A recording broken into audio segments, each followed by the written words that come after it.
आप जो एक कथा श्रवण कर रहे हो, तो कथा भूल जाना वो कोई बात नहीं, एक बार क्षमा हो जाएगा। लेकिन ये प्रभु का नाम मत भूलना, क्योंकि जीवन का इस कथा का एक ही निचोड़ है, किसी भी स्थिति में भगवान के नाम को याद करना। सारे शास्त्रों का, सारे जितने वेद हैं, उपनिषद हैं, दर्शन हैं, रामायण, मानस, श्रीमद् भागवत कथा, गीता, सबका एक ही निचोड़ है। भगवान कहते हैं जितने भी धर्म ग्रंथ हैं सबका एक ही निचोड़ है, एक ही सार है कि किसी भी प्रकार से हम भगवान से जुड़े, हम उन्हें याद करें। और याद करने का मतलब ये नहीं जैसे हम इस संसार के लोगों को याद करते हैं कि जब तक हमें आपसे कोई काम है या जब तक हमारा आपसे कोई स्वार्थ है तब तक हम आपको याद करते हैं, और जिस दिन हमारा काम बना आपसे, जिस दिन हमारा स्वार्थ समाप्त हुआ, उस दिन हम आपको फिर नहीं याद करेंगे। क्यों? हमारा काम तो निकल गया। लेकिन भगवान के साथ ऐसा नहीं करना। इन्होंने ही जीवन दिया है,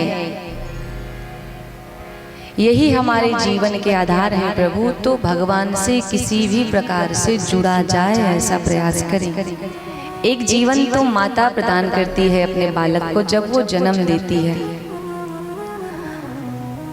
और दूसरा जीवन हमें इस संसार में आने के बाद गुरु से प्राप्त होता है जब हम गुरु दीक्षा ग्रहण करते हैं।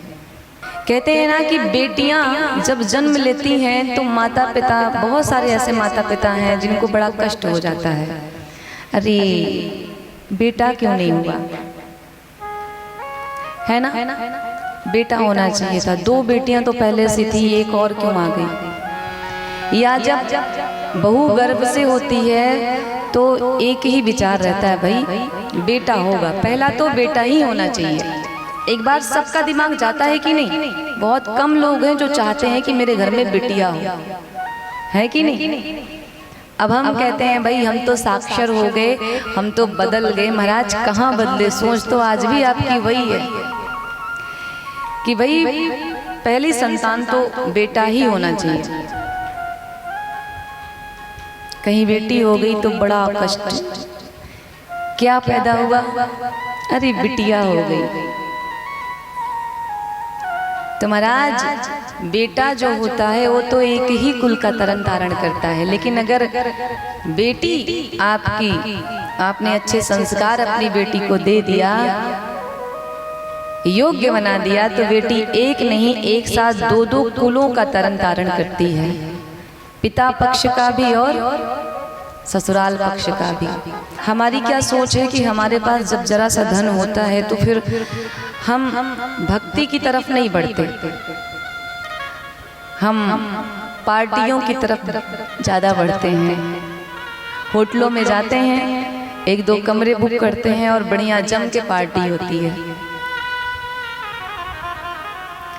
लेकिन शम्मी के मन में ये विचार आया कि मुझे कोई पार्टी नहीं करनी, मुझे तो अपने माता पिता को भगवान की कथा सुनानी है।